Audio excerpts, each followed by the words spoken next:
News Hub, born to fight for right. Allahabad high court के एक फैसले ने देश भर में गुस्से की लहर डाल दी है। कोर्ट ने कहा है कि एक 11 साल की लड़की के साथ उसके ब्रेस्ट पकड़ने और उसके पैजामे का नाड़ा तोड़ने को रेप की कोशिश नहीं माना जा सकता, जिसके बाद एक्टिविस्ट, लीगल एक्सपर्ट्स और पॉलिटिशियंस ने सुप्रीम कोर्ट से तुरंत एक्शन लेने की मांग की है। ये केस उत्तर प्रदेश के कासगंज डिस्ट्रिक्ट का है, जिसमें 2 आदमियों पवन और आकाश पर एक 11 साल की लड़की पर हमला करने का आरोप था। प्रोसिक्यूशन के मुताबिक दोनों ने लड़की के ब्रेस्ट पकड़ने, उसका पैजामा तोड़ दिया और उसे एक कलवर्ट के नीचे खींचने की कोशिश की। लड़की अपनी मां के साथ जा रही थी जब दोनों ने उसे बाइक पर छोड़ने का ऑफर दिया। जब लड़की ने चीखना शुरू किया, तभी आसपास के लोग आ गए और दोनों अटैकर्स वहां से भाग निकले।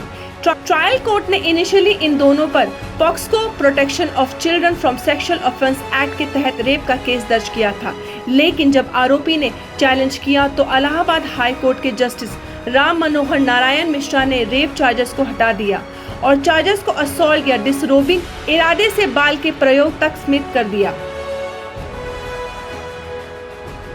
जस्टिस मिश्रा ने कहा, आरोपियों के खिलाफ जो एलिगेशंस है वो रेप की कोशिश की ऑफेंस को डिफाइन नहीं करते। रेप अटेम्प्ट और उसकी प्रिपरेशन के बीच एक बड़ा फर्क होता है। कोर्ट ने ये भी कहा कि रेप के इरादे कोई सॉलिड एविडेंस नहीं मिला। कोर्ट के इस डिसीजन के बाद एक्टिविस्ट, पॉलिटिशियंस और सोशल मीडिया यूजर्स ने कड़ी निंदा की है। सीनियर लॉयर इंदिरा जयसिंह ने कहा, ये फैसला बहुत डिस्टर्बिंग है। सुप्रीम कोर्ट को इस पर सुओ मोटो एक्शन लेना चाहिए। वहीं यूनियन मिनिस्टर अन्नपूर्णा देवी ने कहा, मुझे ये डिसीजन बिल्कुल मंजूर नहीं है। सुप्रीम कोर्ट का इस पर दोबारा विचार करना चाहिए। एमपी स्वाति मालीवाल ने कहा, ये जजमेंट सोसाइटी के लिए खतरनाक और इनसेंसिटिव है। वहीं एडवोकेट कपिल सिबाल ने कहा, अगर ऐसे जजेस बेंच पर बैठे रहेंगे तो भगवान ही इस देश को बचा सकता है। एक्टिविस्ट शबनम हाशमी ने कहा कि एक 11 साल की बच्ची सिर्फ इसलिए बच गई क्योंकि लोगों ने टाइम पर इंटरवेन किया। जज को ये रेप का अटेम्प्ट नहीं लगता, ये शर्मनाक है।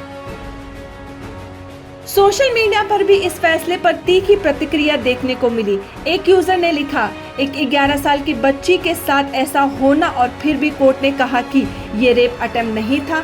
ये जुडिशरी का एक दुखदायक और डरावना सच है। बच्चों के खिलाफ अपराध बढ़ने को लेकर भी चिंता बढ़ रही है। 2022 के NCRB national crime records bureau data के मुताबिक उत्तर प्रदेश में सबसे ज्यादा 7,955 केसेस हैं जो पॉक्सो एक्ट के तहत रजिस्टर हुए हैं। महाराष्ट्र में 7,487 केसेस दर्ज किए गए हैं। वहीं देश भर में 92,095 पॉक्सो केस रजिस्टर हुए हैं, जो पिछले साल के कंपैरिजन में 807% ज्यादा है। यह पूरा मामला अब सुप्रीम कोर्ट के हाथ में है। क्या सुप्रीम कोर्ट इस फैसले को पलट पाएगा या फिर जुडिशरी का एक इंटरप्रिटेशन देश के कानून पर एक बड़ा प्रश्न उठाएगा? News Hub, born to fight for right.